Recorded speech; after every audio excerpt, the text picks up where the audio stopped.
종려주일입니다. 우리들 가운데 종려주일의 의미를 깊이 잘 모르는 경우가 참 많습니다.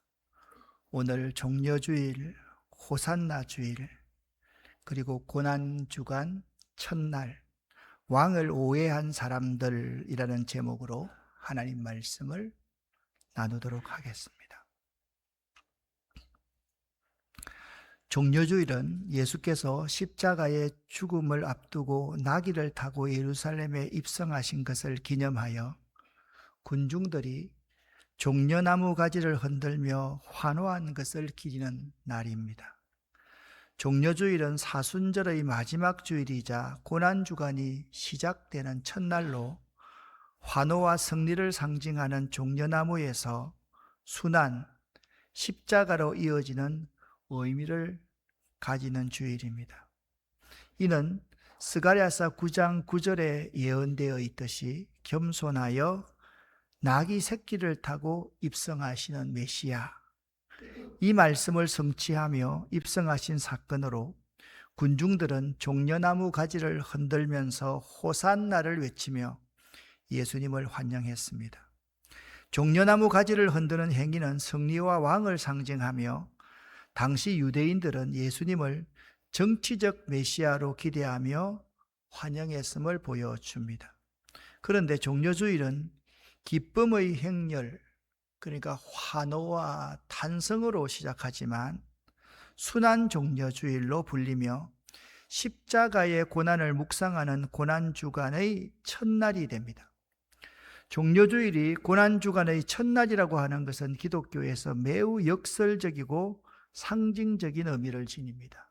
그러니까 종려주일이 승리를 상징하는 호산나, 그리고 종려나무 가지를 흔드는 것인데, 이 승리를 상징하는 것이 고난주간의 첫날이다.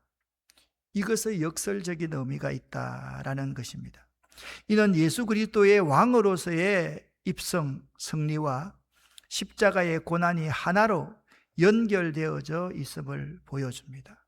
그러니까 승리와 이 고난이 일시적으로 만나서 역설적인 왕권이 일어나는 지점이 종려주일인 것입니다. 나귀 타신 겸손하신 메시아이신 예수님, 그 예수는 십자가의 고난을 받으심으로 온전한 승리가 무엇인지 우리에게 호산나 다윗의 자손이여 우리를 구원해 주소서라는 이 외침에서 우리에게 잘 보여주고 있습니다. 오늘 우리에게 주시는 하나님의 말씀을 마태복음 21장 1절부터 11절까지를 읽어야 되지만 6절부터 11절까지를 읽겠습니다. 제가 실수를 한 것이 불러주면서 마태복음 2장 1절부터 11절까지 주보에 나와 있으니까 여러분 이해를 해 주시기를 바랍니다. 함께 합독합니다. 제자들이 가서 예수께서 명하신 대로 하여 나귀와 나귀 새끼를 끌고 와서 자기들의 겉옷을 그 위에 얹으매 예수께서 그 위에 타시니 무리의 대다수는 그들의 겉옷을 길에 펴고 다른 이들은 나뭇가지를 베어 길에 펴고 앞에서 가고 뒤에서 따르는 무리가 소리 높여 이르되 호산나 다윗의 자손이여 찬송하리로다. 주의 이름으로 오시는 이여 가장 높은 곳에서 호산나 하더라. 예수께서 예루살렘에 들어가시니 온 성이 소동하여 이르되 이는 누구냐 하거늘 무리가 이르되 갈릴리 나사렛에서 나온 선지자 예수라 하니라. 아멘. 이 본문을 찬찬히 원어를 중심으로 해서 여러분에게 해설해 드리도록 하겠습니다. 5절 말씀을 보면 보라 내 왕이 내게 임하나니 그 왕은 온유하여 나귀를 타신 분이다 라고 말씀하고 있습니다. 여기서 온유라는 단어는 헬라어로 프라우스라는 단어입니다. 단순히 부드럽다라는 뜻이 아닙니다. 이 프라우스라는 원어적인 의미는 길들여진 힘, 통제된 권능, 분노를 절제한 상태를 말합니다. 야생마가 제대로 된 주인을 만나서 통제되는 것처럼 이 온유는 그런 의미를 가지고 있습니다. 즉 예수님은 힘이 없어서 온유하신 것이 아닙니다. 힘이 있지만 사용하지 않으시는 왕이심을 우리에게 잘 보여주고 있습니다. 스가랴 9장 9절의 히브리어 아니라는 단어는요, 여러분 우리 일반적인 우리나라 말은 왼쪽에서 오른쪽으로 읽지만 히브리어는 오른쪽에서 왼쪽으로 이렇게 읽습니다. Y자처럼 되어 있는 밑에 대문자가 아라는 겁니다. N자처럼 이렇게 되어 있는 것이 니라는 말입니다. 이 아니는 겸손하다로 번역되었는데 이 단어의 의미는 가난한 자, 낮아진 자, 억눌린 자라는 의미를 가지고 있습니다. 예수님은 권력을 가진 왕이 아니라 고통을 짊어진 왕으로 오셨습니다. 즉 예수님이 나귀를 타신 이유는 세상의 왕들과는 정반대의 왕권의 소유자임을 보여주고 있습니다. 예수님은 세상의 왕들과는 다른 가난하고 불쌍하고 힘들고 없는 자들과 함께하는 왕이셨다라는 의미입니다. 여기 호산나 다윗의 자손이여 라고 9절에 말씀하고 있는데 우리가 생각할 때 호산나는 헬라어에서 왔다라고 생각하기 쉬운데 히브리어에서 온 말로서 호시아나라는 뜻입니다. 호시아나. 그러니까 이 나라는 단어가 잠시 후에 설명하겠지만 매우 중요한 말입니다. 지금, 당장, 방금이란 뜻입니다. 그 의미는 구원하소서, 지금 당장 우리 문제를 해결해 주십시오 라는 의미가 호시아나라는 의미입니다. 여기서 중요한 것은 말씀드렸듯이 나라는 히브리어 단어입니다. 나는 지금 당장을 말을 합니다. 사람들은 모두 예수님께서 나귀를 타고 입성하실 때 종려나무 가지를 막 흔들면서 이렇게 외치는 겁니다. 지금 당장 우리의 상황을 해결해 주십시오. 지금 당장 우리의 문제를 해결해 주십시오 라고 외쳐대기 시작했다라는 겁니다. 당시 지금 당장 그들의 문제는 첫 번째 이런 문제였습니다. 로마에 빌부터 사는 사람들이 세금을 거두어 들이는데 이 세금에 폭리를 붙여서 세금을 매깁니다. 그리고 이 세금 때문에 경제적으로 파산이 일어나면 빚을 갚지 못한 이들은 조상 대대로 물려받을 팔지 않아야 될 그 토지를 빼앗기게 되고 소작농으로 일용 노동자로 전락하거나 그것까지도 갚지 못하는 사람은 노예로 팔려가게 되어 있었습니다. 이런 경제적인 문제입니다. 두 번째는요, 질병과 부정의 굴레입니다. 당신은 병에 걸린다는 것은 공동체에서의 추방을 의미합니다. 그래서 병에 걸리면 자동적으로 가족에서 나와야만 했고 그 공동체에서 나와야만 했습니다. 그래서 그들이 예수님 앞에 와서 우리를 치료하여 주십시오 라고 부르짖는 것은 단순하게 질병을 고침받고자 하는 의미보다 다시 내 가정으로 돌아가고 싶습니다. 다시 내가 속한 공동체로 돌아가겠습니다. 그러한 소외에 대한 치유의 갈망의 행위다라고 생각하시면 됩니다. 세 번째, 그들의 지금 당장 해결해야 될 문제는 종교적 율법의 무거운 짐이었습니다. 또한 백성들은 로마 식민지 아래서 한쪽은 종교적으로 메시아가 왕이다, 예수가 왕이다 라고 생각하는 사람이 있는 반면에 한쪽은 황제만 숭배해야 된다. 이 두 가지가 아주 갈등을 느낄 수밖에 없는 상황을 만들어 내었습니다. 그들에게 자유라는 것이 부재되어 있었던 것입니다. 그들은 예수님을 다윗의 자손이여 라고 메시아적인 칭호를 외치고 있습니다. 그러나 당시 사람들은 다윗의 자손이여 라는 이 메시아 칭호에 대한 이해가 달랐는데, 다윗처럼 그렇게 강력한 왕권을 확립하고 행사해서 우리를 이 위기에서, 이 상황에서 구해 주십시오 라고 예수님을 다윗의 자손이라고 불렀던 것입니다. 그들이 기대한 메시아는 정치적 해방자, 로마를 무너뜨릴 왕, 눈에 보이는 승리자인데 반해서 예수님의 메시아상은 죄에서의 해방, 십자가를 통한 구원, 영적 왕국이었던 것입니다. 유명한 셰익스피어의 4대 비극 중 하나인 리어 왕에서, 리어 왕은 아첨하는 딸을 사랑하고 진실을 말하는 딸을 버립니다. 우리가 조직 세계에 들어가면 참 지도자들이 아첨하는 사람은 참 좋아하고요, 바른 말하는 사람들을 내치는 경우를 참 많이 봅니다. 리어 왕이 아첨하는 딸을 사랑하고 진실을 말하는 딸을 버리고 나서 이렇게 그는 후회하면서 깨닫습니다. 나는 진짜를 보지 못했구나. 사실 이 세상에 나오는 모든 문학 작품인 공통점이 하나 있습니다. 죄인인 인간에 대해서 공통적으로 말하는 것이 하나가 있는데, 인간은 진짜 왕보다 자기가 원하는 왕을 더 사랑한다라는 사실입니다. 일반적인 사람들은요, 왕을, 메시아를 기다리는 것이 아니라 자기가 원하는 왕만을 기다립니다. 우리들의 모습도 마찬가지입니다.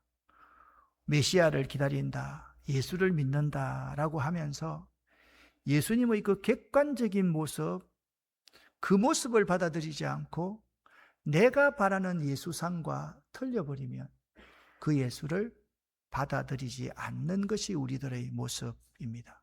예수님이 나귀를 타고 사람들이 환호 소리를 들으면서 예루살렘에 입성하시자 온 성이 소동하기 시작했습니다.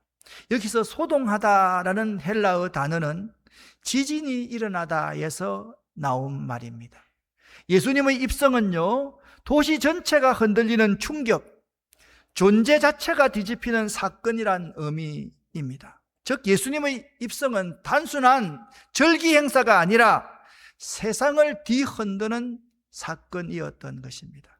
그러나 이 엄청난 사건 속에서 그들이 제일 먼저는 뭐라고 말을 했습니까? 호산나, 주여 우리를 구원해 주십시오. 주여 지금 당장 우리의 문제를 해결해 주십시오 라고 외치던 그들의 내리는 결론은 딱 이겁니다. 그가 누구냐 도대체? 물었더니 그들이 이러한 결론에 이르게 됩니다. 갈릴리 나사렛에서 나온 선지자 예수 나부랭이다, 그렇게 말을 하고 있습니다. 그러니까 사람들이 내린 결론은 예수가 선지자 중에 한 사람 정도이다 라고 결론을 내버리고 만 것입니다. 그들은요, 방금 구원자로서 예수님을 외쳤더니 이제는 예수님을 왕도 아니고 메시아도 아닌 단순한 선지자로 축소시키고 있습니다. 이러한 그들의 반응은 매우 충격적이고, 이러한 그들의 반응은 우리들에게 매우 큰 도전을 줍니다. 그리고 며칠 후에 그들은 이런 행동을 합니다. 십자가에 못 박아라 외치면서 예수를 십자가에 못 박는 그 주인공들이 누구냐? 호산나를 외치는 그 무리들이었다라는 사실입니다. 다른 어느 누구가 아니었습니다. 방금 주여 우리의 문제를 해결해 주실 메시아가 당신입니다 라고 외치던 그들이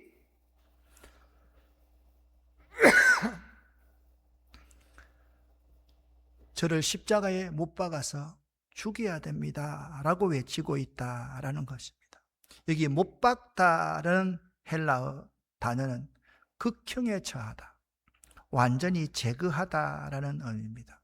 그들은요, 똑같은 입으로 호산나를 외치다가 십자가에 못 박아라, 이 두 말을 하고 있는 것입니다. 왜입니까? 자기들의 기대가 산산조각 났기 때문입니다. 자기들의 기대와는 전혀 다른 예수의 모습을 보고 그들은 예수를 배신하고 만 것입니다. 오늘 본문의 메시지를 정리하면 이렇습니다.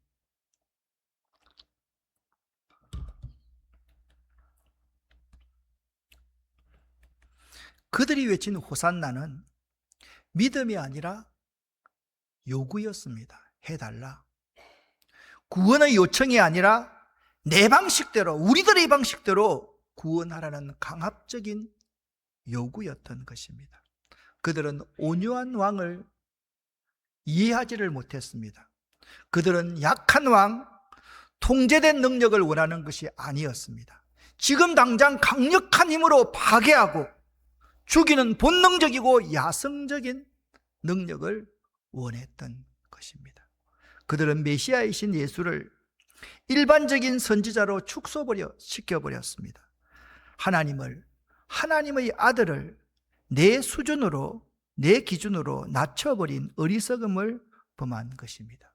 그들이 오해할 수 있는 충분한 이유가 있습니다.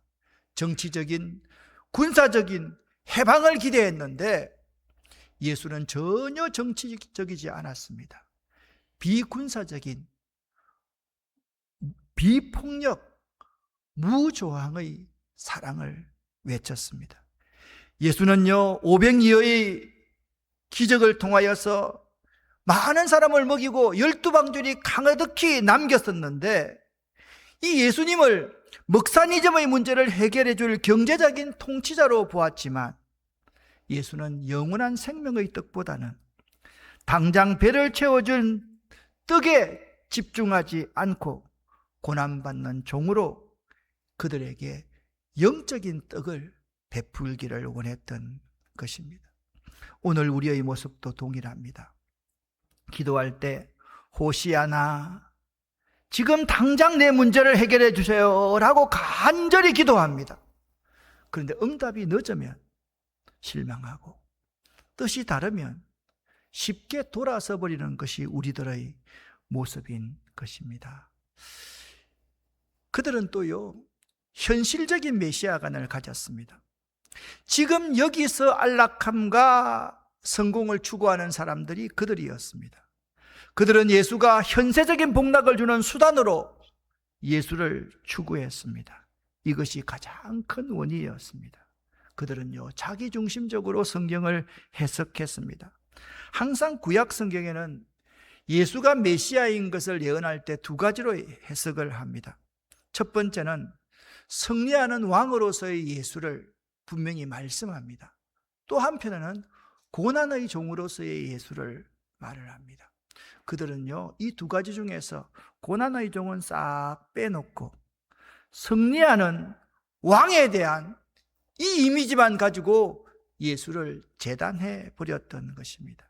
자신들이 원하는 대로 메시아상을 편집해서 믿었기 때문에 십자가를 향해 가는 예수의 행보가 실망스럽고 결국 그 찬양을 비난으로 바꾸어 버린 사람이 그들이었습니다. 사랑하는 여러분, 항상 있잖아요. 오해는 이해보다 빠릅니다. 이해시키는 데는 오랜 시간이 걸리지만 오해하는 것은 잠시 순간입니다.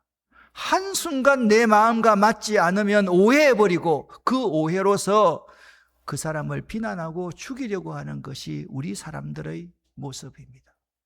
어떤 마을에 이런 전설이 내려왔습니다. 언젠가 위대한 왕이 오셔서 이 마을을 구원하실 것이다. 사람들은 매일 성문을 바라보며 그 메시아를 기다렸습니다. 하지만 시간이 지나면서 사람들은 그 기다림의 왕에 대한 조건을 붙이기를 시작했습니다. 왕이라면 반드시 백마를 타고 와야지. 왕이라면 강력한 군대와 함께 와야지. 왕이라면 큰 위엄만은 있어야지. 그 조건을 붙이기 시작하니까 그 메시아는 이제 실체가 아니라 자기들의 내리 속에만 존재하는 메시아가 되어 버렸습니다. 어느 추운 겨울날이었습니다. 한 낡은 옷을 입은 나그네가 마을에 들어왔습니다. 그는 굶주린 사람을 먹이고 아픈 사람을 돌보며 조용히 그 마을을 섬겼습니다. 그러나 사람들은 말했습니다. 왕은 아직 오지 않았다. 그리고 몇 년 후에 그 나그네가 죽었다는 소식이 들렸습니다. 그때 한 아이가 이렇게 말합니다.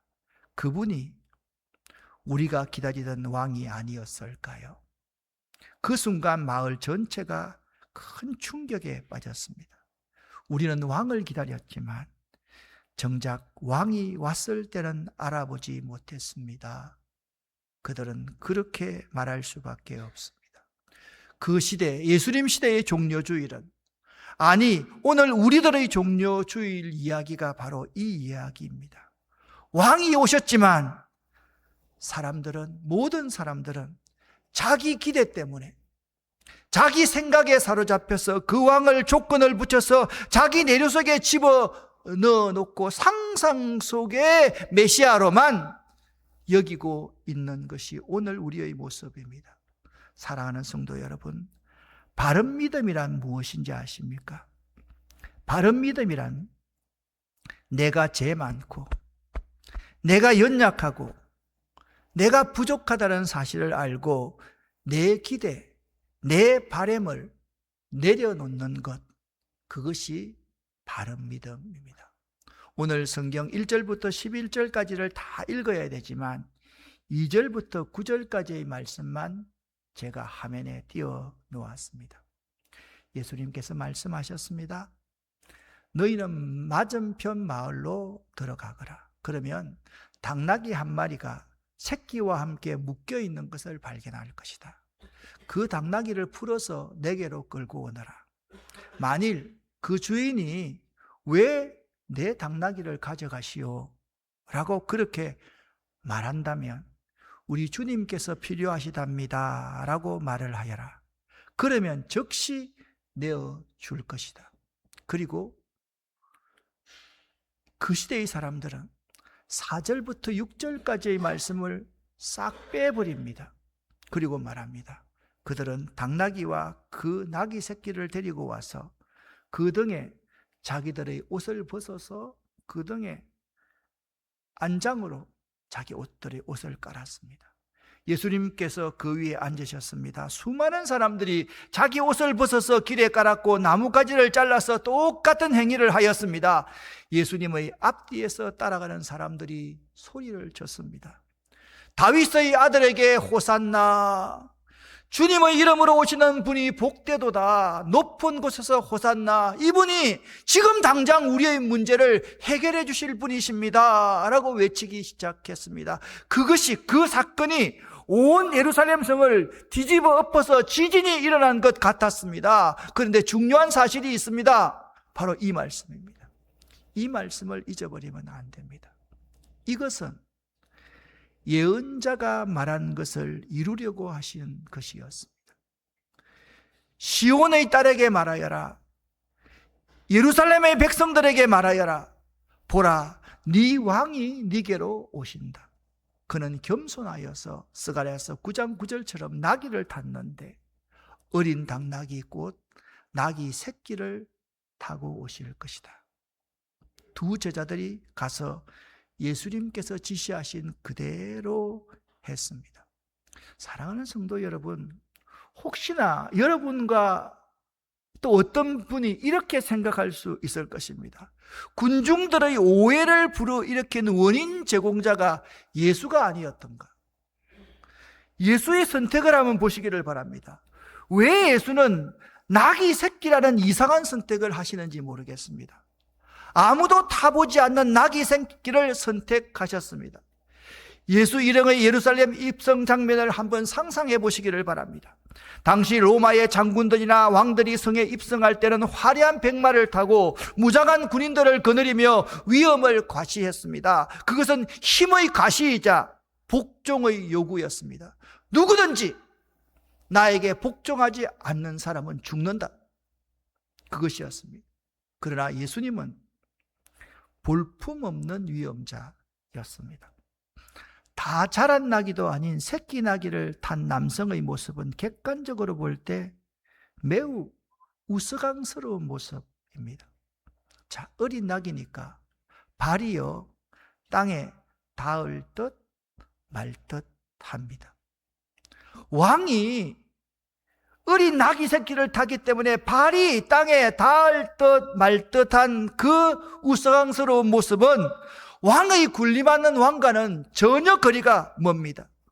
이것을 스가랴서 9장 9절 예언에서는 낮아짐의 선언이다 말씀하고 있습니다. 그들은요 현실적인 요구를 하는 사람들이었기 때문에 겸손의 왕을 이해할 수가 없었습니다. 예수님은 우리들을 짓밟으러 오신 분이 아니라 우리의 눈높이까지 낮아지셔서 우리 사이로 들어오신 분이셨던 것입니다. 할렐루야. 하나님께서 선지자를 통하여 예언하신 그 예언의 이루어짐의 관점을 빼버리면, 4절부터 6절까지의 그 예언의 말씀을 빼버리면 모든 사람들이 이런 사람이 됩니다. 인본주의자가 됩니다. 현실주의자가 됩니다. 실용주의자가 되어버립니다. 그리고 이 세상에, 이 교회 공동체 안에, 우리들 안에 인본주의자, 현실주의자, 실용주의자들이 판을 치게 됩니다. 이것이 그 시대와 지금 이 시대의 문제입니다. 많은 사람들이 하나님 나라를 생각하지 않고 세상 나라를 이 교회 공동체 내에서도 추구합니다. 많은 사람들이 말씀과 믿음과 순종을 빼버리고 이 세상의 메시아상을 추구합니다. 그럴 때 사람들은 오해합니다. 그들의 악함을 비로소 드러내게 됩니다. 호산나라고 외치던 그들이 예수를 십자가에 못 박아라, 죽여버려라. 왜 그렇습니까? 아니, 충분히 돈을 벌 수도 있었잖아. 잠시 그 원칙을 버린다고 해서 그게 무슨 문제가 되는 건데, 선교하려고 하면 돈이 있어야 되는 거잖아. 그거 없이 어떻게 선교하니? 그런데 성경은 오늘 종료주의를 통해서 그것이 아니다 라고 분명히 말씀하고 있습니다. 예수는 그들의 요구에 굴복하는 자가 아니라 하나님의 뜻에 순종합니다. 예수는 말씀이 육신이 되어 우리 가운데 거하시는 분이시기에 말씀을 반드시 자신을 통해서 성취하셔야만 했던 것입니다. 사랑하는 성도 여러분, 오해는 무엇으로 말미암느냐? 하나님의 말씀을, 하나님의 약속을 싹 빼어버리면 그 속에 내 견해가 옳다는 주장이 쑥 올라오게 됩니다. 그때 드러나는 집단 군중의 악행이 오해라는 것의 실체라는 사실을 알아야만 합니다. 율법에 정통하다는 유대 지도자들이 그랬고, 우매한 군중들은 군중 심리에 사로잡혀 갔습니다. 호산나, 우리를 구원해 주십시오 메시아여 라고 외치던 그 외침은, 환호의 외침은 살기 등등한 그를 십자가에 죽여버려라, 그러게 외치기 시작합니다. 호산나, 주여 우리를 구원하소서, 지금 당장 말입니다 외치는 그들의 소리는, 그 순간 그들의 열광은 진심이었지만 안타깝게도 그들의 환호에는 다른 사람이 없었습니다. 이웃이 없었습니다. 가난하고 불쌍한 사람이 없었던 것입니다. 생명구원이 전혀 없었습니다. 우리는 이제 이 종료주의를 맞이하면서 질문할 수 있어야만 됩니다. 이 질문을 한번 받아보십시오. 그분이 내가 원하는 방식대로 일하지 않으셔도 나는 여전히 예수님을 왕으로 모실 수 있습니까? 다시 한번 묻습니다. 그분이 여러분과 제가 원하는 방식으로 일하지 않으셔도 여러분과 저는 여전히 예수님을 나의 왕으로 모실 수 있는가를 묻고 있습니다.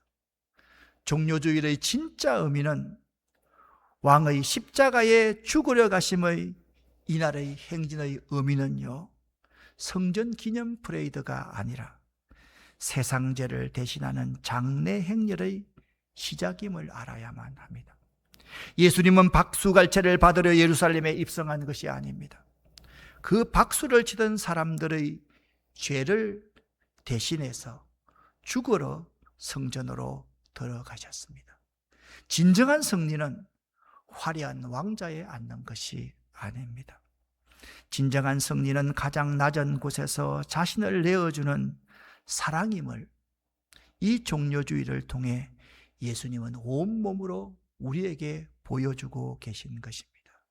이번 2026년 종료주일, 이 고난주간의 첫 시작일인 오늘 우리 손에 들린 이 종려나무 가지, 이 종려나무 가지를 자꾸만 들면서 주님, 지금 당장 내 문제 해결해 주세요 라고 외치던 그 환호의 소리를 잠시 내려놓고 우리 마음의 기대치를 한번 점검해 볼 수 있기를 바랍니다.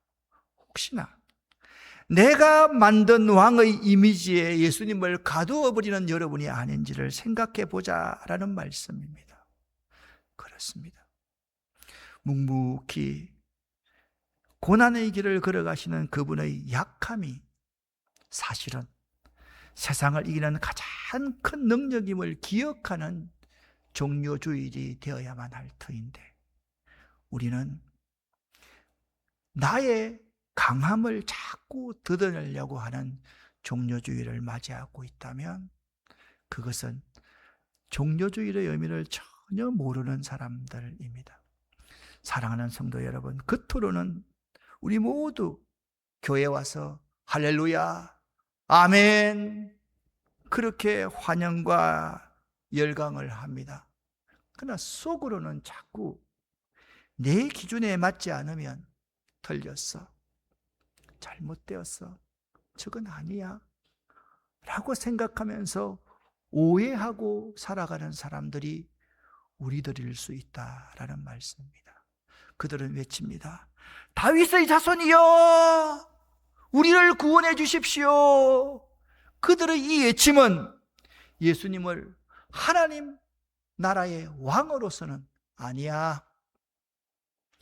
민족 해방의 지도자는 맞아. 이것이 그 시대의 종료주일의 핵심이요, 오늘날 우리 종료주일의 핵심인 것입니다. 이걸 바꾸지 않으면 안 됩니다. 다윗의 자손이여, 그들은 예수를 높였지만 있는 그대로는 그대로의 왕은 높이지 않았던 것입니다. 이 외침은 오늘 이렇게 한번 적용해 볼 수 있으면 참 좋겠다라고 생각합니다. 목사님 설교 말씀을 듣고 묵상해 보니까 십자가의 그 사랑은 긍정하고 이해합니다만, 저는요, 그동안 특별 새벽기도에 참 많이 해봤어요. 한번 일주일 해보니까요, 일을 도무지 못하겠더라고요. 그래서 새벽기도에는 못하겠습니다. 자신이 없습니다. 사랑하는 성도 여러분, 십자가 신앙은요, 하나님의 사랑이 감정이 아니라 행동과 삶임을 드러내 보여주는 것입니다.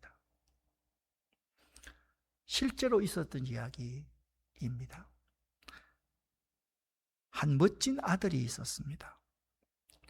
어머니는 일찍 돌아가시고 그의 아버지가 평생을 희생하며 그 아들을 키웠습니다. 하지만 아버지는 학벌도 없고요, 옷도 늘 초라했고요, 말도 세련되지 않았습니다. 아들이 소위 인류대학에 들어간 날, 아버지는 먼 길을 와서 아들을 찾아왔습니다.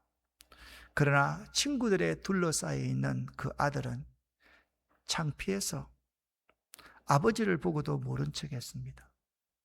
아버지가 다가와서 말했습니다. 내 아들 진성아, 나다, 애비야. 그 순간 그 멋진 아들은 많은 사람들 앞에서 얼굴을 돌리며 말했습니다. 난 저 사람 누군지 몰라요. 아버지는 아무 말도 못하고서 손에 들고 있던 도시락만 내려놓고 돌아섰습니다. 그날 밤이었습니다. 이 멋진 아들은 친구들이 다 떠난 뒤에 기숙사에 들어와서 그 도시락을 열어보았습니다. 그 안에는 자신이 어릴 때부터 좋아하던 반찬, 그리고 편지 한 장이 들어 있었습니다.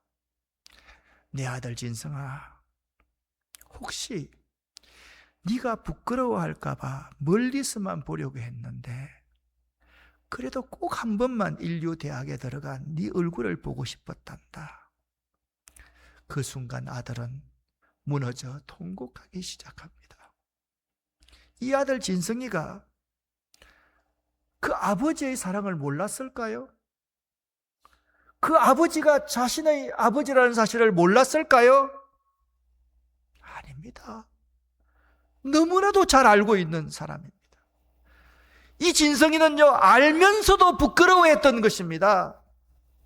이 아들이 저 멀리 외부에 있는 믿지 않는 사람들이라고 생각하십니까?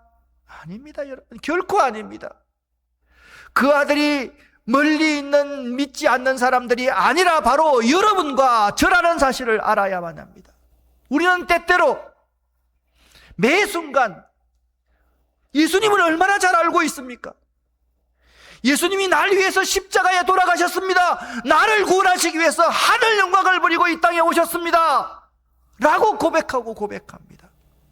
그런데 사람들 앞에서 부끄러워서, 창피해서, 예수를 왕으로 인정하기 싫어서 외면해 버릴 때가 얼마나 많이 있는지 모릅니다. 사랑하는 아름다운 교회 성도 여러분, 이번 기회에 여러분과 제가 잘 아는 예수님을 바로 한번 인정해 보기를 원합니다. 그분의 은혜 안으로 깊이 들어갈 수 있기를 예수 이름으로 간곡히 부탁을 드립니다. 예수님이 예루살렘에 입성하시자 예루살렘이 지진이 일어난 듯 뒤집어지기 시작했습니다. 그리고 이 가장 중요한 질문이 여기서 나옵니다. 이는 대체 이 사람이 누구냐? 이는 누구냐? 오늘 본문에서 가장 중요한 질문입니다. 이 말은 단순한 호기심이 아닙니다. 인생 전체를 가르는 질문입니다. 그런데 사람들은 이렇게 대답합니다. 방금 메시아라고 고백한 그들이 갈릴리 나사렛에서 나온 선지자 가운데 한 사람이 예수입니다. 라고 대답합니다.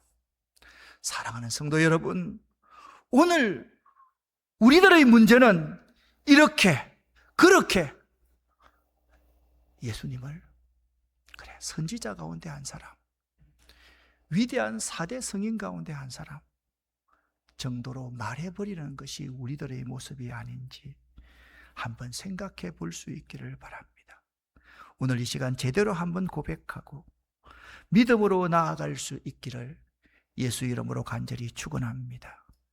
예수님은 종려주일 이후에 곧바로 어디로 가셨습니까? 이 길은 세상이 추구하는 넓은 길이 아니라 고난의 길, 좁은 길이었습니다. 빌립보서 2장 8절에서는 그분은 십자가에 죽으시는 길, 자기를 낮추시고 죽기까지 복종하신 그곳으로 가셨다라고 말씀하셨습니다. 여러분과 제가 이 종려주일의 의미를 잘 알고 고난주간 첫째 날, 이 날을 잘 보내실 수 있기를 예수 이름으로 간절히 축원합니다. 기도하겠습니다. 하나님 아버지여, 저희들이 이 종려주일의 의미를 바로 깨달아 알 수 있기를 원합니다.